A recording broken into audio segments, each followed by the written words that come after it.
श्री वाइको जी,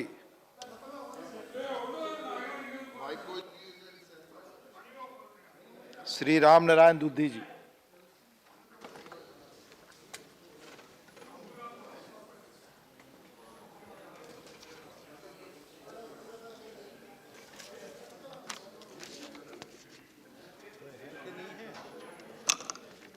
अध्यक्ष महोदय, उपाध्यक्ष महोदय, मैं केवल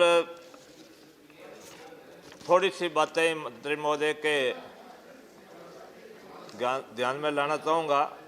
और मैंने बार बार पहले भी इस बात को उठाया है कि हमारे क्षेत्र के अंदर बिल्लाडा से बर एक रेलवे लाइन का टुकड़ा है जो पूरे दक्षिण भारत को, हमारे एरिया को जोड़ता है। और इस एरिया के अंदर यहाँ से लाखों की संख्या के अंदर दक्षिण भारत के अंदर हमारे लोग रहते हैं जिनका व्यापार वहाँ है और उस व्यापार उनको आना जाना पड़ता है। उनको आने जाने के अंदर किसी प्रकार का दूसरा, या तो वो जोधपुर से आए वाया कुछ होके या कहीं से आए, यदि बरका बिलाड़ा से बड़ जुड़ जाता है तो उसमें हमारे मद्रास है, बेंगलोर है, उस साइड के जितने भी लोग रहते हैं उनका आने जाने का ये मुद्दा मैंने आज नहीं, उपाध्यक्ष महोदय, मैं आपसे निवेदन करना चाहता हूँ। हम 1977 से उठाते आ रहे हैं, 77, और हमेशा रेल मंत्री जी इस बात को करके कि वाइबल नहीं है। अब मैं इनसे पूछना चाहता हूँ, अधिकारियों से पूछना चाहता हूँ, वाइबल है कौन सी चिड़िया जो नहीं है? सारा का सारा वहाँ नेचर बदल गया। हमारे एरिया के अंदर 43-45 फैक्ट्री आ गई, लाइमस्टोन का बहुत बड़ा मतलब एरिया वहाँ, और उनका ट्रांसपोर्टेशन होता है। मंत्री महोदय, आप जो मेरी तरफ देख रहे हैं तो थोड़ा फाइनेंस कर दीजिए। वित्त मंत्री महोदय से भी कहना चाहूँगा मैं कि उसमें मतलब आप वित्त, जब तक फंड नहीं होता, जब तक फंड होता नहीं है तो आप फंड मुहैया कराएंगे तो मतलब मेरा ये 46 किलोमीटर का टुकड़ा है उपाध्यक्ष महोदय, ये जुड़ जाएगा। और जब मैं एमपी बना, जब मैं बिल्लाड़े वापस जयपुर से आया तो मतलब जगह जगह जब पहल होते हैं तो बहुत बड़े स्वागत भी होते हैं। मेरे को पूछा गया कि आप क्या करोगे, तो मैंने कहा भाई मतलब हमारी ये जो आपकी यहाँ की भावना है, बिल्लाड़ा से बरवाड़ा टुकड़ा जो है वो मतलब हम जोड़ाएंगे। अब 6 साल पूरे हो गए, 9 तारीख को हम रिटायरमेंट भी हो जाएंगे, मगर हमारे जो ये एक छोटा सा ये टुकड़ा ही रह जाएगा और दिल में भी ये टुकड़ा रह जाएगा। तो मैं उपाध्यक्ष महोदय आपके मार्फत मंत्री जी को ये निवेदन करना चाहूँगा कि ये जो मतलब बहुत ही कम पैसे हैं, इतना कोई लंबा चौड़ा फाइनेंस का मामला भी नहीं है और बहुत ही वाइबल है। हजारों ट्रक मतलब बाहर दक्षिण भारत के अंदर हमारा यहाँ से लोडिंग होता है और लाखों आदमी जो वहाँ रहते हैं, जिनको ब्याह है, शादी है, मौत है, मृतंग है, उन सब को राजस्थान के अंदर आना पड़ता है। उनकी सुविधाओं को देखते हुए आप इनको मतलब पूरा कीजिए। दूसरा, मैं पुष्कर से मेड़ता, पुष्कर हमारा एक धार्मिक स्थल है। जो भी तीर्थ यात्रा पर जाते हैं तो तीर्थ यात्रा करने के बाद के अंदर पुष्कर आते हैं और पुष्कर आने के बाद के अंदर जोधपुर साइड के अंदर कोई दूसरा ट्रेन का जरिया नहीं है। तो मैं आपसे निवेदन करना चाहूँगा कि ये 40 किलोमीटर का या 35 किलोमीटर का टुकड़ा होगा जो एक धार्मिक स्थल को जोड़ता है। ये बीकानेर और नागौर साइड को भी जोड़ता है, जोधपुर और हमारे पूरा बेल्ट जो ग्रामीण बेल्ट है इनको भी जोड़ता है। इनको भी आप थोड़ा लाइन दे के इनको मतलब बढ़ाइए। तीसरा, मेरा एक लाइन है जो हमारा पिपाड़ रोड जंक्शन है, पिपाड़ रोड से सीधा नागौर जोड़ने का मामला था। ये पूर्ववर्ती सरकार के अंदर इन पे सर्वे भी हुआ था और सर्वे होने के बाद के अंदर उपाध्यक्ष महोदय इनको ड्रॉप कर दिया गया। और जबकि ये पूरे इतना मतलब करीबन 80 किलोमीटर का टुकड़ा जो है ये पूरे के पूरे गंगानगर और गंगानगर के नहीं आगे पंजाब वगैरह उनको जोड़ते हुए फिर ये भी दक्षिण भारत को जोड़ेगा। तो मेरा निवेदन है कि इसको भी मतलब ऑन प्रायोरिटी लिया जाए। तीसरा जो मैं आपसे निवेदन करना चाहूँगा कि जो आरयू भी बनाई जाती है वो अभी तक डिफेक्टिव है। बरसात के दिनों के अंदर 4 महीने पानी भरा जाता है।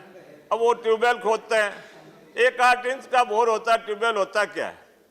8 इंच के बोर के अंदर या 10 इंच का कर लो, पर अभी 10 इंच का कोई यहाँ बोर हुआ नहीं है। तो 8 इंच के बोर के अंदर जमीन वापस जमीन में पानी जाता नहीं है। इनके कई योजनाओं जो बनाते हैं फिजिबिलिटी करने के लिए कि या जमीन मतलब रिचार्ज हो जाएगी या पानी चला जाएगा नीचे, कुआं का पानी बढ़ेगा। मैं ये निवेदन करना चाहूँगा अध्यक्ष महोदय, 4 महीने तक काफ़ी असुविधा होती है, क्योंकि हमारे कोई किसी प्रकार के कटान के जो रास्ते हैं वो उन रास्तों को तो रोक दिया जाता है और वो आरओबी बनता है। तो मेरा कहने का है कि आरओबी के पानी का किस प्रकार से निकास हो, ये यदि टेक्निकल यदि कुछ आ जाए या कैसे ही मतलब उसमें दूसरी जगह गड्ढा करके और उनको टनल या जो मतलब पानी को मोड़ा जा सकता है तो उसमें मतलब ये मतलब सुविधाजनक हो जाएगा। मेरे वहाँ एक आरओबी बनाया, मेरा गांव है, मेरे गांव के बीच में एक उम्मेद स्टेशन पड़ता है। अध्यक्ष महोदय, वहाँ हमेशा क्रॉसिंग छोटा है, मतलब क्रॉसिंग से लाइन मतलब हमारा रोड निकलती है। वहाँ आजकल लाइन ट्रेनें लंबी हो गई, पहले ट्रेनें छोटी थी तो हमारे जो सड़क थी उनमें से हम फाटक खुली रहती थी। आजकल ट्रेन लंबी होने की वजह से आने जाने की करीबन 100-150 गाड़ियाँ रात और दिन के अंदर निकलती है। तो वहाँ पर हाँ हकीकत है ये, हाँ, और ट्रेन आने से वो क्रॉसिंग हमारा मतलब हमेशा बंद रहता है। चाहे मतलब किसी प्रकार की इमरजेंसी भी यदि हो जाती है फिर भी वो मतलब बंद रहता है। मैंने कई बार अधिकारियों से और डीएम वगैरह वहाँ के जो स्थानीय है और कई बार मीटिंग भी होती है, उसमें भी हमने इस बात को कहा, मगर उनका कोई किसी प्रकार न तो एक्सटेंशन किया गया और न उसको मतलब कोई मतलब सुविधा दी गई। और एक आरओबी बनाया गया, आरयूबी, तो वो इस प्रकार से बनाया कि टेढ़ा मेढ़ा करके आगे मतलब न तो कोई सड़क न कोई बात, और वहाँ रेलवे स्टेशन तक जाने में भी मुसाफिरों को बहुत दुविधा होती है। तो मेरा निवेदन है कि एक तो जहाँ भी आपके रेलवे स्टेशन के पास के अंदर आप आरओबी वगैरह बनाते हैं मगर वहाँ सड़कें नहीं है, मुसाफिर खाने तक जाने के लिए आप ये प्रोविजन कीजिए कि वहाँ मतलब मुसाफिर आराम से उन सड़क तक मुसाफिर खाने तक पहुँच सके और गाड़ी में ट्रेन में बैठ सके। ये छोटी छोटी बातें दिखने में तो बहुत छोटी लग रही है, मगर ये वास्तव के अंदर जनता को बड़ी भारी परेशानी होती है। तो इस समय ये जो ठहराव की बात करूँगा, कुछ गाड़ियाँ जो है पहले हमारे ब्रॉडगेज नहीं थी, उस वक्त के अंदर काफ़ी ट्रेनें हमारे मेरे स्टेशन पे रुकती थी, हमारे पिपा रोड पे भी रुकती थी, मगर जोधपुर से रवाना होने के बाद के अंदर सीधे गोटन जो दूसरे डिस्ट्रिक्ट में जाके ट्रेन को रोका गया है। तो मेरा निवेदन रहेगा कि एक तो ये मतलब 12,461 ये जो मतलब आपके मंडोर जोधपुर से चल करके सीधा दिल्ली जाती है, दिल्ली से सीधी जोधपुर जाती है, बहुत अच्छी सुविधा है, मगर हमारे नज़दीक रुकती नहीं है और नहीं रुकने की वजह से हम सभी लोगों को जोधपुर जाना पड़ता है। तो जो पुरानी ट्रेनें जो रुकती थी उनको हमारे उम्मेद स्टेशन पर ठहराव की एक व्यवस्था की जाए। तीसरा महीने के साथ में जैसे कि मेरे पूर्व माननीय सदस्य ने कहा है, आजकल वास्तव के अंदर sleeper coach, second AC, first AC, ये तो अपन लग जाता है, अपन के सुविधाओं के लिए सब मतलब लगा देते हैं, मगर साधारण डिब्बे बहुत कम है।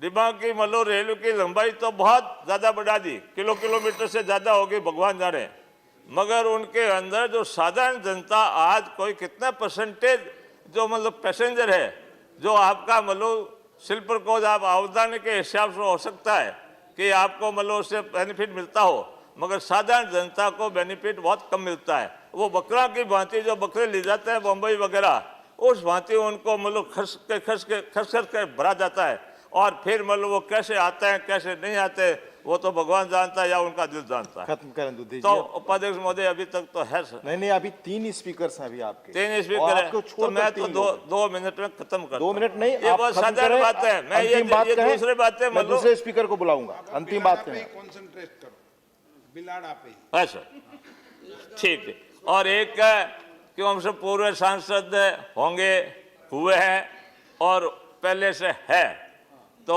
मंत्री महोदय उनकी सुविधा का, मैं सुविधा की नहीं कह रहा हूँ, बुढ़ापा आता है ना तो उनके साथ एक असिस्टेंट रखना पड़ता है। और जब अभी तो हमारे मोबाइल पे हम मतलब रिजर्वेशन करवा देते हैं और उसके बाद के अंदर बहुत बड़ी दिक्कत पैदा होगी, बहुत बड़ी दिक्कत पैदा है। तो ये सब के लिए आने वाला है। मैं तो केवल इसलिए कि मैं करीबन 40-45 साल हो गए और स्टेट गवर्नमेंट में मंत्री था, कैबिनेट मंत्री था, पर ये छोटी छोटी जो बातें दिक्कत में आती है ना, तो उनका यदि रिमोशन होता है तो मतलब ये बहुत अच्छी बात है।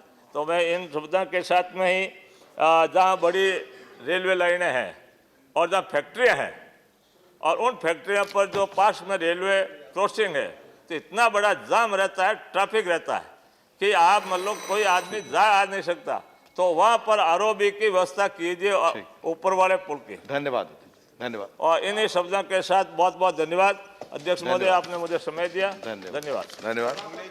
श्री GC चंद्रशेखर।